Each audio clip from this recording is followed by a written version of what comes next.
এরপরে বলে আমি নবী দেখতে চাই, কিন্তু এরপরে নবী দেখতে পারে না। কিন্তু তার স্ত্রীটা আমার নবীরে গালি দিয়েছিল। তিনি বললেন, শোন, আমার দুইটা ছেলে তোর পাগল, এই জন্য তোমার আমি কিছু করি না। তুমি আমার নবীরে গালি দিও না, দরকার আমার দাও, নবীরে দিও না। কিন্তু এই শয়তান দাস একদিন সেই নারীটারে তিনি মারলেন, আঘাত করলেন, আর মনে মনে সিদ্ধান্ত নিলেন আমি তাকে তালাক দিয়ে দিব। যে আমার নবীরে গালি দেয় তার সঙ্গে আমি সংসার করতে পারবো না। জোরে জোরে কি আল্লাহু আকবার বলা যাবে না? এরপরে সাহাবায়ে কেরাম বললেন, এ নবীর সাহাবী, তুমি যদি তালাক দিয়ে দাও সন্তানগুলা কোথায় যাবে? বন্ধুরে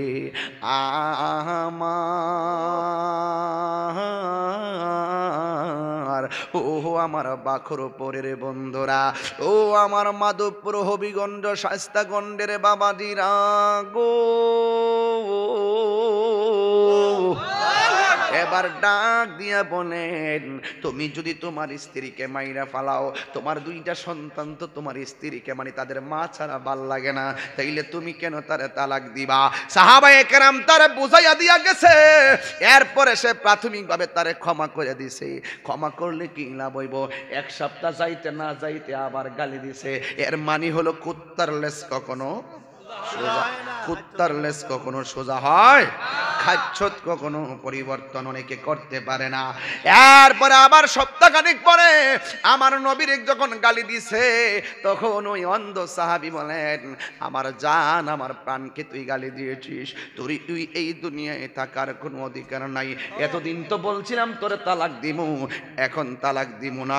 তালাক দিলেও তুই আরেক স্বামীর ঘর সংসার করবি, অথবা তুই না করবি, তারপরও তো তোর গালি দেওয়া আমার নবীর অভ্যাস, এই জন্য তুই নবীরে গালি দিবি।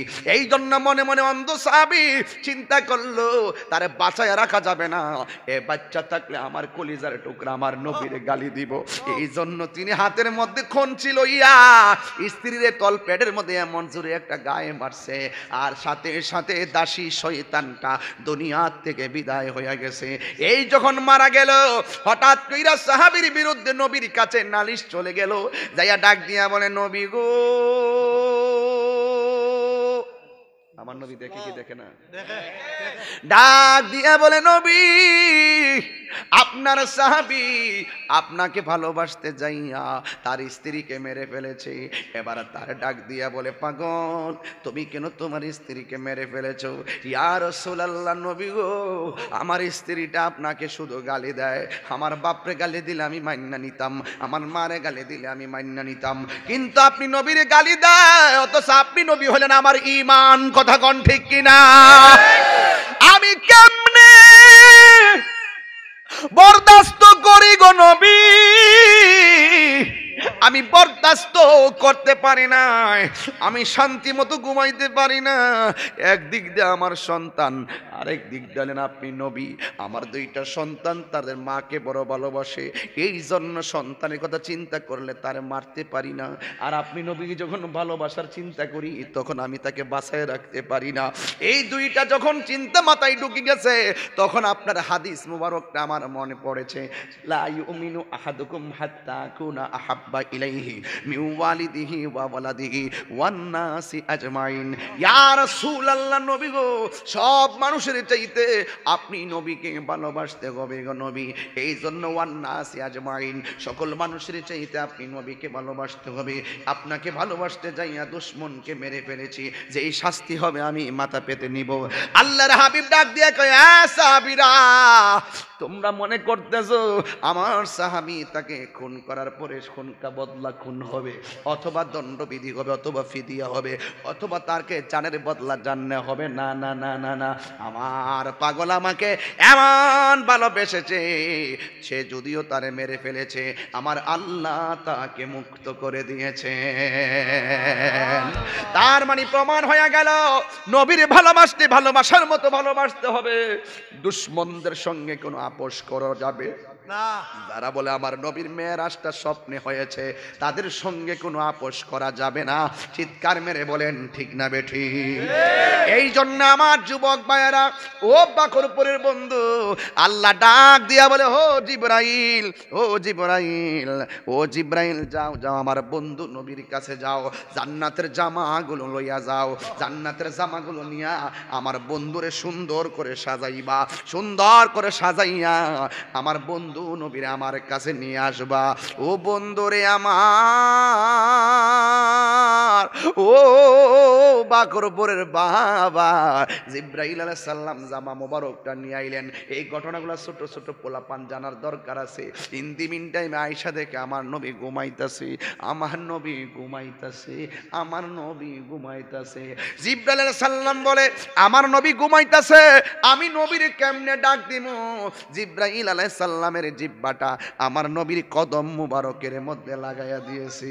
জিবরাইলে হুকুম পায়া মক্কায় আসে দাওয়াতে লইয়া, জিবরাইলে হুকুম পায়া মক্কায় আসে দাওয়াতে লইয়া, ডাক দিতে না সাহস পাইয়া জিহ্বা কদম তলায়, সেই খুশিতে পড়ো সবাই দরুদ সাল্লে আলা, সেই খুশিতে পড়ো সবাই দরুদ সাল্লে আলা।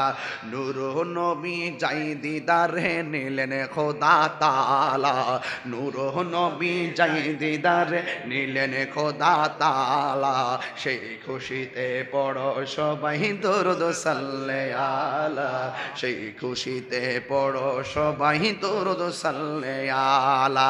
জোরে জোরে কি আল্লাহু আকবার বলা যাবে না? যেই মাত্র আমার নবীর শান দেখেন, জিবরাইল আলাইহিস সালাম আমার নবীর কদম মুবারকে জিহ্বাটা লাগাইয়া দিয়েছে। আমার নবী ঘুম থেকে উঠলেন, ওইটা ডাক দিয়ে বলে, জিবরাইল, ও জিবরাইল, তুমি কেন আমার কদমের তলায় জিহ্বাটা লাগাইলা? জিবরাইল আলাইহিস সালাম, আল্লাহু আকবার জোরে হবে, ডাক দিয়া বলি, ইয়া রাসূলুল্লাহ, নবী গো,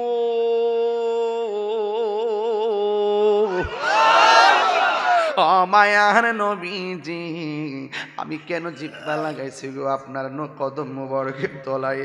আমি আয়েশা দেখি আপনি নবী ঘুমাইতেছেন, আমি ডান দিকে গেলাম ডাক দিতাম যদি আপনি কষ্ট পান, বাম দিকে গেলাম ডাক দিতাম যদি আপনি কষ্ট পান, কিন্তু আমি এমনিতে জিহ্বাটা লাগাই না। আমি তো ভাবতেছি জিহ্বা লাগাইলো আপনি কষ্ট পাবেন, জিহ্বাটা আপনার কদমে লাগাইবার জন্য আমাকে আমার আল্লাহ অর্ডার করেছে। এবার আমার নবী ডাক দিয়া কয়, জিবরাইল, ও জিবরাইল, তুমি কেন আমার কাছে এত রাতে এসেছো? জিবরাইল আলাইহিস সালাম বলে, ইয়া রাসূলুল্লাহ, ইয়া হাবিবাল্লাহ, আমি আসি না, আমার আল্লাহ পাঠাইছে। আল্লাহ বলেছে এই জান্নাতের জামাগুলো আপনি নবীরে পরাইয়া আল্লাহর বাড়িতে আল্লাহর দিদারে নেওয়ার জন্য। একটা কথা খেয়াল করেন বাকরপুরের বাবারা, কেন তাহিরি নবী নবী করে, কেন আমার ভাই মাহবুব খান সাহেব নবী নবী করে, মাওলানা এমদাদুর রহমান চৌধুরী কেন নবী নবী করে?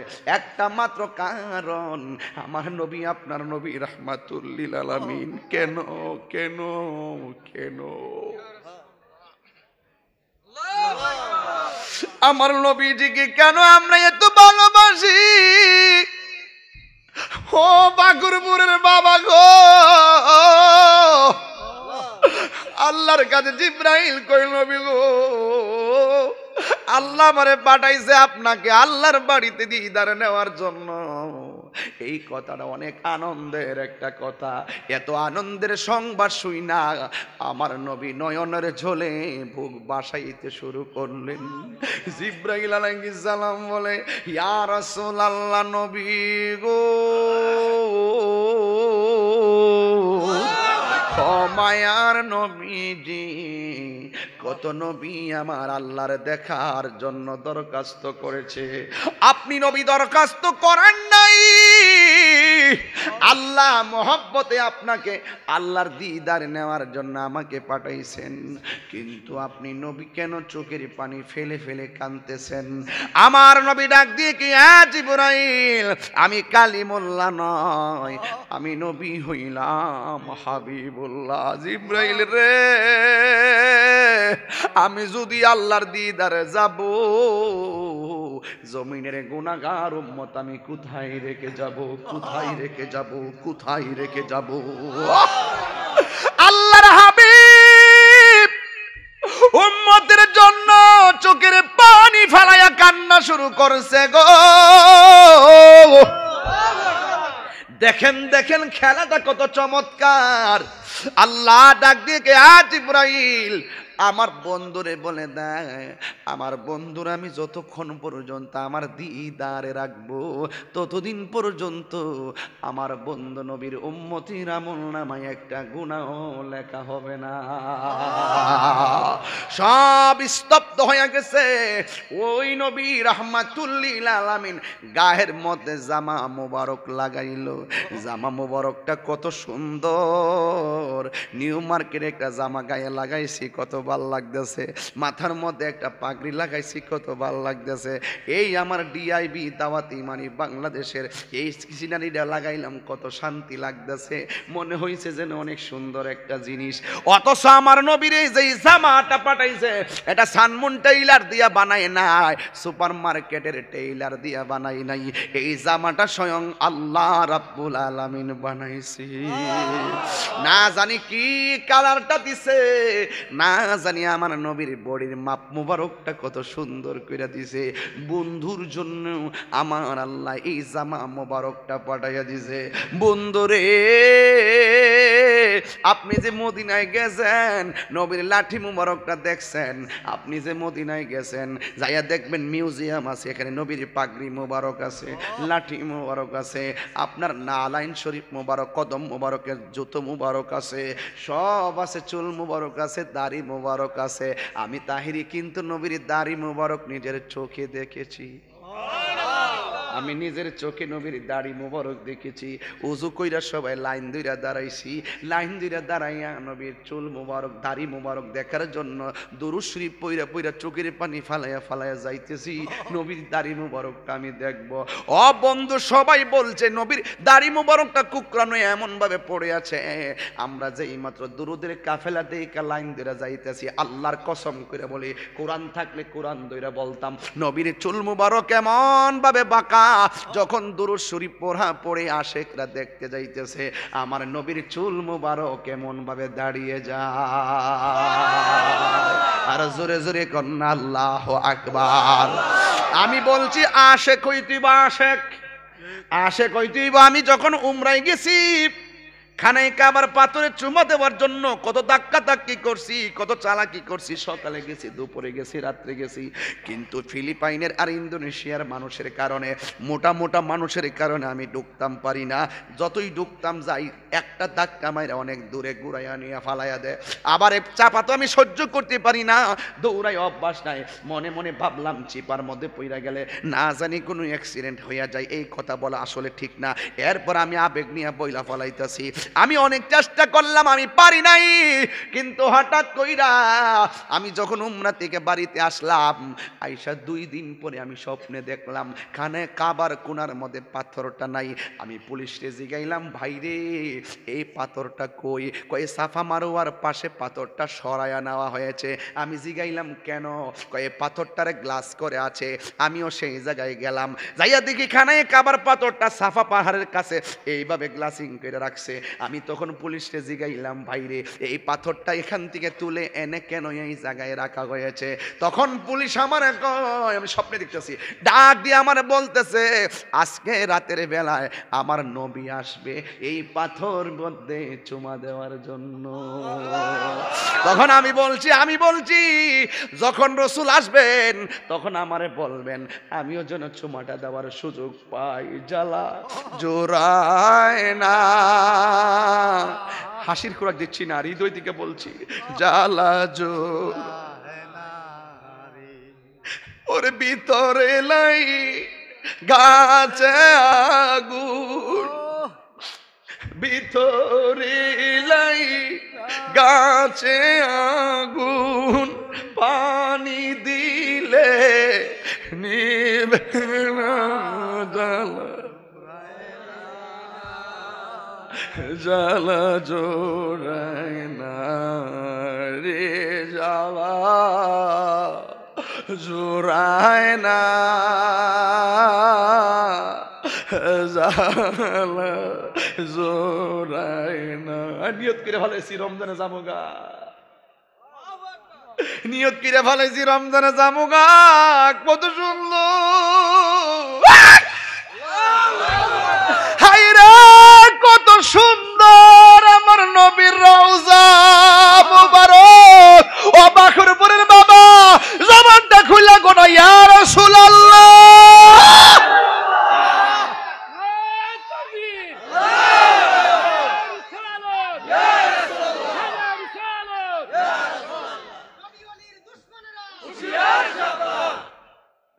তুমি জীবন তুমি মরণ আদার ঘরে তুমি আপন, তুমি জীবন তুমি মরণ আধার ঘরে তুমি আপন, তুমি মোদের বারের তরি,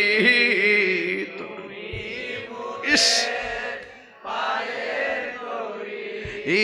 তুমি নিদান কোরআনওয়ালা ইয়া রাসূলুল্লাহ ইয়া হাবিবাল্লাহ ইয়া রাসূলুল্লাহ ইয়া হাবিবাল্লাহ ইয়া রাসূলুল্লাহ। তুমি মোদের আশার আলো, তাই তো তোমায় বাসি ভালো। তুমি মোদের আশার আলো, তাই তো তোমায় বাসি ভালো।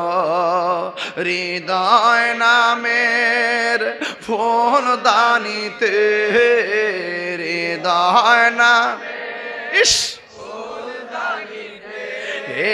গেতে রেখেছি প্রেমের মালা। ইয়া রাসূল, যুবকরা পাগল হয়ে যাও, পাগল হয়ে যাও। ইয়া রাসূলুল্লাহ ইয়া হাবিবাল্লাহ ইয়া রাসূলুল্লাহ। সুবহানাল্লাহ আলহামদুলিল্লাহ সুবহানাল্লাহ আলহামদুলিল্লাহ লা ইলাহা ইল্লাল্লাহ লা ইলাহা ইল্লাল্লাহ। কত সুন্দর নবীর জামা মোবারক, কত সুন্দর নবীর রওজা মোবারক, কত সুন্দর নবীর চেহারা মোবারক। আয়েশা সিদ্দিকারে বলা হয়েছিল, আয়েশা গো তুমি তো নবীর সঙ্গে ঘর সংসার করেছো, নবী দেখতে কেমন ছিল? জুরি কি সুবহানাল্লাহ বলা যাবে না? নবীর চরিত্র কেমন? আয়েশা সিদ্দিকা বলেছেন গোটা কোরআন শরীফটাই আমার নবীর চরিত্র। কোরআন শরীফে যেমন একটা জের জবর এদিক সেদিক নাই, নিঃসন্দেহে বিশ্বাস করা লাগে, কিন্তু আমার নবীর জীবন চরিত্রের মধ্যে কোনো কলঙ্কের দাগ নাই। কথা বলেন বাবা, ঠিক কিনা? এই জন্য আমার নবী জামা মুবারক লাগাইয়া রওনা দিছে, আসমানের ফেরেশতারা স্বাগত জানাইবার জন্য রেডি। নবী রাস্তা দিয়ে যাওয়ার সময় একটা কবর দেখলেন, কবর কেহ লইল আথর লোবান, কেহ লইল জল, কেহ লইল বড়ই পাতার নয়ন জলে বুক ভাসে রে কান্দে হায় হায় রে সবাই হায়। এই লোকটা কান্দতেছে বয়া বয়া, বুঝি না কি লেগে কান্দে। এই চোখের পানি কবুল হয়ে গেলে মুস্তাফার দিদার হয়ে যাবে। মা কান্দে, বাবায় কান্দে, কান্দে আপন জন, কান্দিয়া কান দিয়া জনম বিদায় সবাই দিবে রে কান্দে হায় হায় রে সবাই হায় হায় রে। কেহ লইল আতর লোবান, কেহ লইল জল, কেহ লইল বড়ই পাতার নয়ন জলে বুক বাসে রে কান্দে হায় হায় রে সবাই হায় হায় রে। নবী কয় আমি যাওয়ার সময় একটা কবর দেখছি, কবর। আল্লাহর হাবিব বলে আমি মেরাজে যখন গেছি আল্লাহ আমার অনেক আযাব দেখাইছে, গজব দেখাইছে, কিন্তু সব চাইতে কঠিন আযাব দেখছি কবরের আযাব, কবরের আযাব।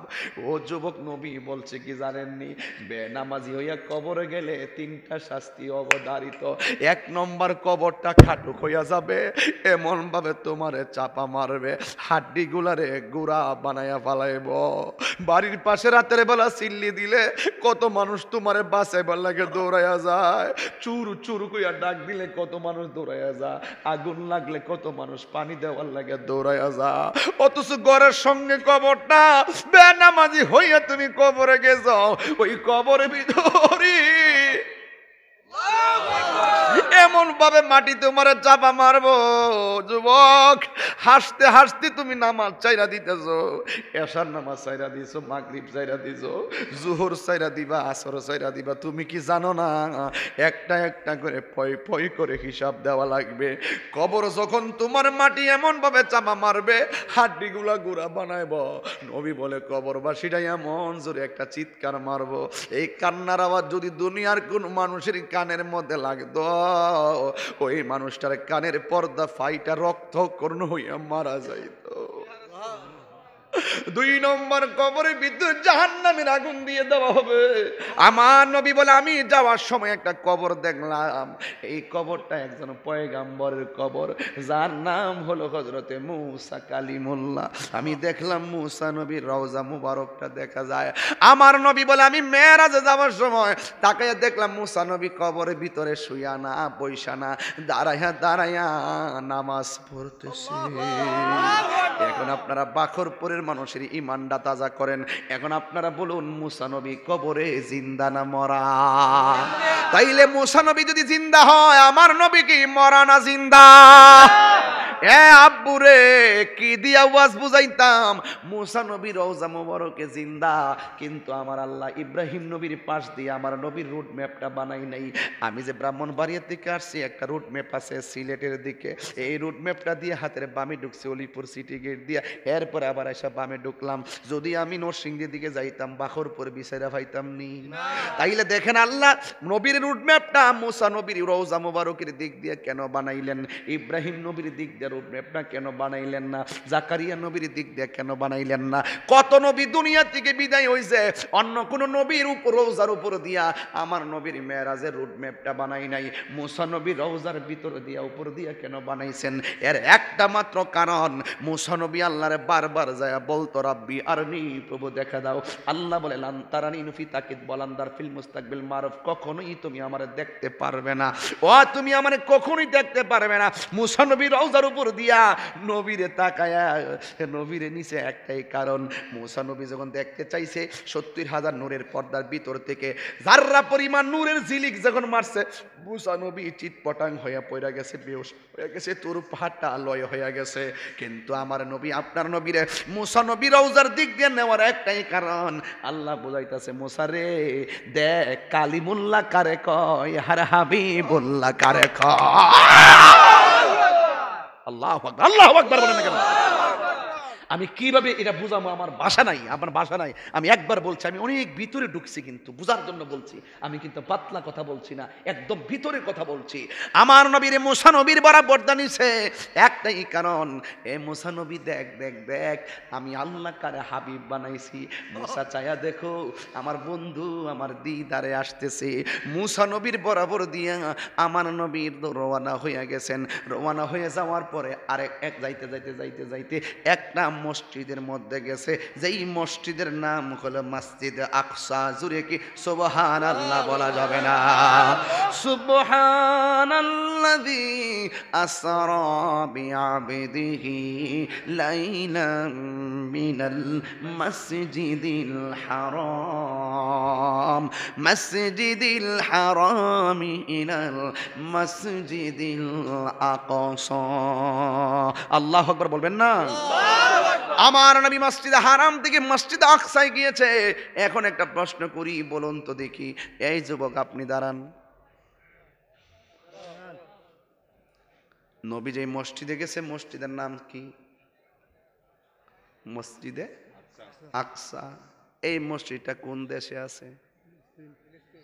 এই বুঝছেন নি? ওয়াজ কই ধরছি, বুঝার জন্য বলছি, আমরা ইতিহাস জানি না। এই জন্য কিছু মৌলবীরা কইব ফিলিস্তিনে মারামারি হইতাছে, তোরা বাংলাদেশ থেকে সিল্লাস কিনলে। এই সমস্ত সুবিধাবাদী মুনাফিকটিরে সাইজ করবার লাগে আমি ভিতরে এই 40টা মিনিট সিল্লাই এখানে আইছি। তাইলে বুঝতেন না, নাইলে বুঝতেন না আপনারা কেন আমাদের আকর্ষণ সেই দিকে। কে কথা কবে রাখ, দুষ্টের দল। আল্লাহু আকবার বলেন না কেন?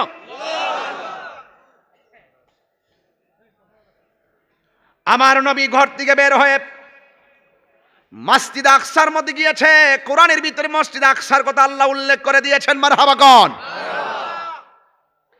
এই মসজিদ আকসার দিকে আমরা ফিরে নামাজ পড়তাম। এখন আমাদের কাবা হয়ে গেছে, এখানে কাবার দিকে ফিরে নামাজ পড়ি। কিন্তু আমরা প্রথম কেবলা ছিল মসজিদ আকসা, ফিলিস্তিনের মসজিদের দিকে ফিরা ফিরা আমরা নামাজ পড়তাম। তাইলে যেই মসজিদটা মুসলমানদের প্রথম কেবলা ছিল, এই কেবলার দাম বাংলার মুসলমানদের কাছে কম না বেশি? আর জোরে না, কম না বেশি? ওয়াজ শুরু হয়ে গেল।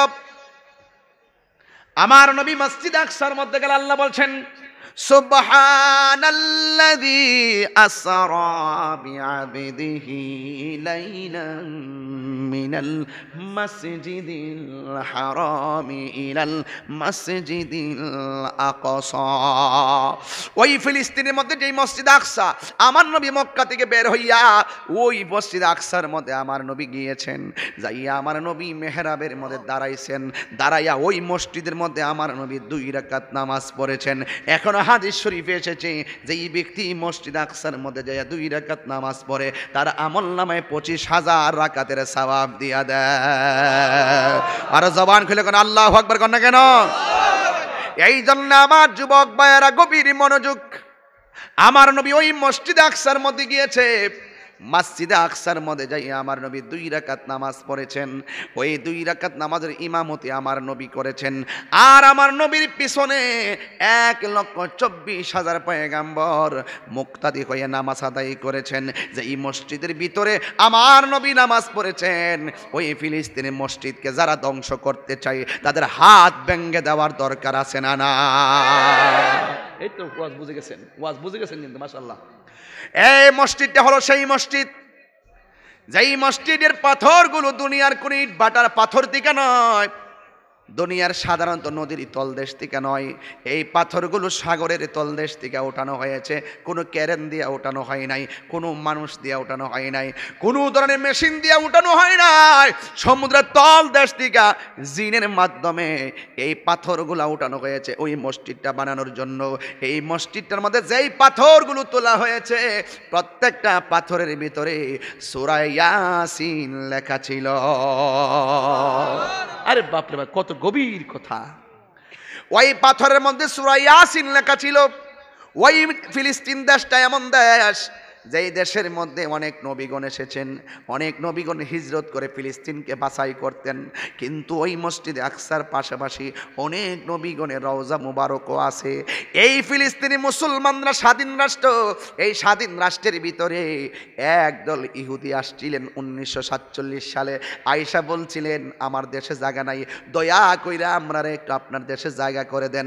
এবার যেমনভাবে মাননীয় প্রধানমন্ত্রী রোহিঙ্গারে মায়া কইরা জায়গা দিছে, এমনভাবে ফিলিস্তিনরাও মায়া কইরা ইহুদিরা জায়গা দিয়েছিল। কথা কোন ঠিক কিনা? এই ইহুদি মাত্র 57 জন, এই 57 জন এই জায়গার মধ্যে আয়েশা আশ্রয় নিছে। হিটলার ছিল, হিটলার, এই হিটলারের সব ইহুদিরা যে সন্ত্রাস এবং দাঙ্গাবাজ চুর বাটফার, এটা হিটলারে অনুভব কইরা দেখছেন। যত ধরনের দল আছে সব চাইতে সন্ত্রাসী হলে ইহুদি। এই জন্য হিটলারে কি করছে, সবগুলোর দাওয়াত করছে, একটা জায়গার মধ্যে আসছে, আয়েশা বোমা মাইরা সব ইহুদিরা রে বোমা মাইরা উড়াইয়া দিছে। আর বাকি যেইগুলা বেঁচে ছিল এরা ফিলিস্তিনে আয়েশা আশ্রয় নিয়েছিল। ওই হিটলার একদিন বলছিল আমি সবাইরে মারছি কিসের জন্য, এই জন্য অনেকে আমার দোষ আছে, এমন একটা সময় আসবে আমি